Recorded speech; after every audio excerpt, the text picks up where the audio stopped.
Good morning, thriving warriors. Okay, Google, what is the date? It's Tuesday, March 14th, 2023.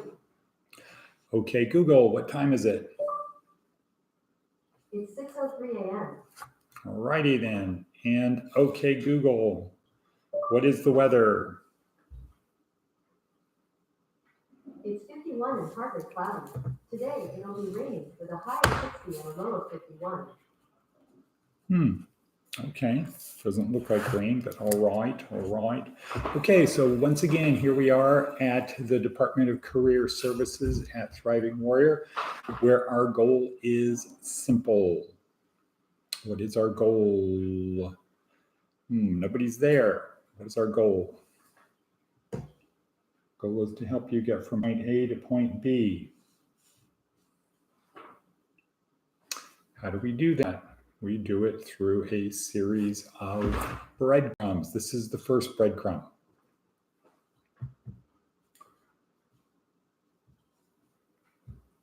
This is, hello, is anybody there? Over. We do it through a series of breadcrumbs. This is the first one, this video. Down below in the description, there are 16 other very important breadcrumbs, including a link to our online course, the motivational video I watched to prepare for this, Jordan Peterson, Daily Stoic, Inc. Magazine, Seth Godin, Jack Rowland, Baraka Church, services we provide to our members, housing, clothing, food, hygiene, transportation, skills training, foundational employment, and career planning. All of those things we provide to our people, our members, and our daily fable. Okay, so let's get ready to get started.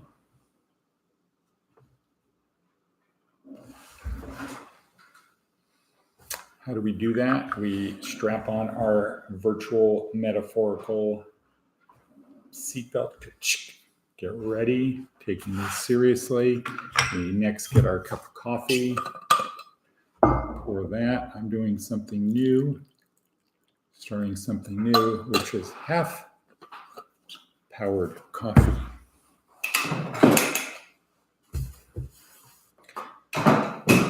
Half strength coffee.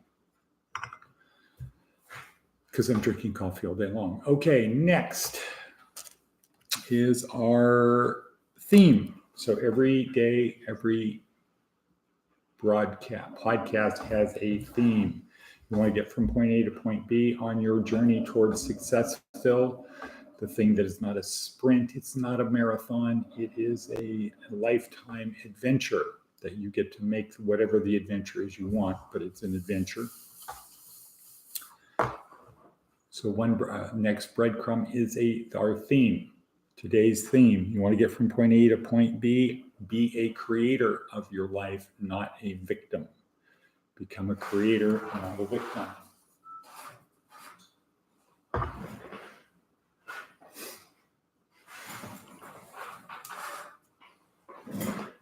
Okay, better. Be a creator, not a victim. Okay, our attitude of gratitude. So now write down in your book, I'm so happy and grateful now that blank. And then ask yourself the question, what am I so happy and grateful for now? Have a sip of coffee.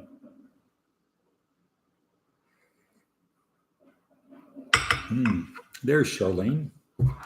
Okay, we are live for the rest of the world. I'm so happy and grateful that now I have an opportunity to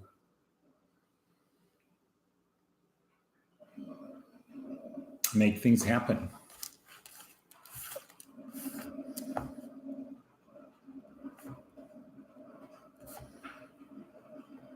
This is going to be a tough week because all of the people, Charlene, EJ, etc., are going to their HAZWOPER class, Brownsfield training. And so there's no one to help our other people other than me. So a lot of driving, a lot of schlepping, trying to make people's lives better, despite them not really trying to do the other side of the bargain, which is to make my life easier. Good morning, Jeff. Jeff, I'm going to be bringing John Potts down today. Is there someplace I can get the keys? Probably leaving at about before 9. Probably leaving Pahrump-Tucky before 9. All right. Today's TED Talk, Seth Godin. So this week, outside my skull-sized kingdom. This is now that I've got my proverbial, my virtual metaphorical car headed with the goal of getting to successful. I need to get people in the car with me because I can't do it on my own. I can't get to successful alone. And anybody who thinks they can is delusional. So I got to get the right people in the car. That's this week. What did we learn? So far, okay, got it. Thanks, Jeff. So far, what we've learned is you want to get people in your car, join a tribe, nudge it forward. Join a tribe, nudge it forward. Good morning, Greg. Good morning. Now we've got the dynamic duo, Greg and Jeff. This doesn't happen very often that both are on the phone or both are on the call. So cool. And Diana's there and Charlene. So great. Okay, got to get people in the car. Yesterday, join tribe, nudge forward. Easy to join a tribe. How do you nudge it forward? So we learned today from Seth Godin that there are 4 steps. 1, find part of the status quo to change. You're not going to be able to nudge people forward if it's doing the same old thing, going to the same old place. 2, tell a compelling story. 3, connect the true believers and ignore the non-true believers. Don't argue with them. Don't debate them. Just take an attitude of, so that's what you think. Okay, all right, super, good for you. And then 4, lead them. So that's the 4 steps for that. Let's see what Seth Godin has to say for today. Some very good wisdom that you can take with you on your journey. Conspicuous non-consumption. One way to show status is by demonstrating how many resources you have. A bespoke suit, a huge graduation party, a fancy building, ... A bully who physically intimidates or an angry driver who cuts you off in traffic are each working to show their status and strength. But it's also possible to demonstrate security and confidence by doing precisely the opposite. The billionaire in a t-shirt, the person who holds the door open and lets you go first in line. These are also demonstrations of status. The interesting question isn't whether someone has status, it's whether they're gutsy enough to demonstrate it by making things better for others. Right, make things better for others. Meaning and purpose. All right, all righty then. Okay, next in our hit parade, because it's 8 minutes and 32 seconds, time is racing. Our fable, new look at Aesop's fable. This is the new look at the fox and the grapes. So this is the story about a fox. I'll start it off so you can remember. A fox one day spied a beautiful bunch of ripe grapes hanging from a vine trained along the branches of a tree. The grapes seemed ready to burst with juice, and the fox's mouth watered as he gazed longingly at them. The bunch hung from a high branch, and the fox had to jump for it. First time he jumped, he missed by a long way. So he walked off a short distance and took a running leap, headed only to fall short once more. Again and again he tried, but in vain. Now he sat down and looked at the grapes in disgust. What a fool I am, he said. Here I am wearing myself out to get a bunch of sour grapes that are not worth gaping for. And that he walked off very scornfully. The moral, Aesop's moral, there are many who pretend to despise and belittle that which is beyond their reach. However, I say to you, so the new look is, the fox felt he was entitled to the grapes just because he saw them and he wanted them.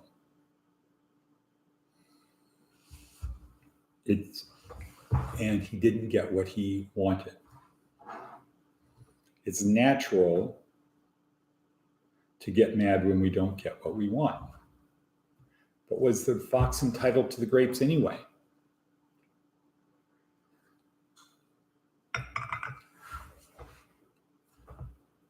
Who knows? What else could the fox have done? The fox could have rounded up other animals, worked together. Hey, you can climb up the tree. You climb up the tree, squirrel, and gnaw off the grapes or knock the grapes down, and I'll gather them, I'll catch them and gather them and collect them, and then we can divide them amongst ourselves. So we all get something. A rising tide lifts all boats. It's not a zero-sum game.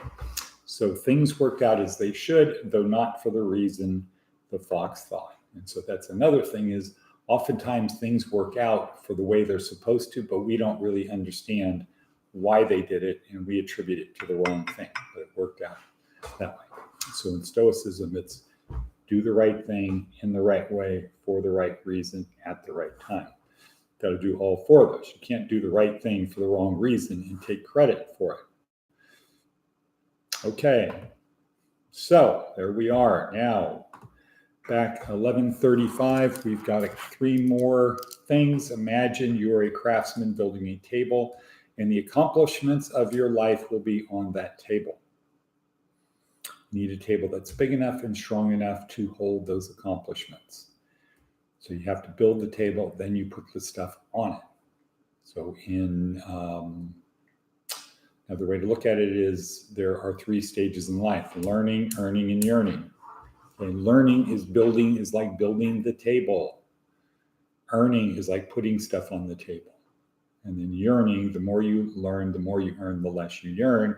You're not yearning for, oh, I wish I had a better table. Oh, I wish I had a bigger table. Oh, I wish I had more accomplishments.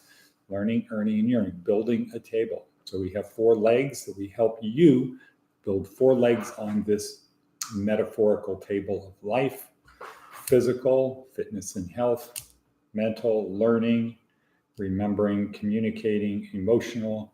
If you can't control your emotions, don't worry, somebody else will, and they'll probably take you out of the game. And then the 4th one is spiritual. So I would say to you, there's nothing harmful or bad about learning about Christianity. Nothing harmful or bad about actually learning about Christianity, not on a superficial high level. Oh, I know there are these things called the 10 Commandments: do good, avoid evil, blah, blah, blah, turn the other cheek. I know there's those things, but what I would say is the more you learn, the better it is. After all, from a pragmatic sense, we live in a Christian world. We live in a Christian world. So the more you understand how Christians think and act, the better, easier it will be for you to be successful with them.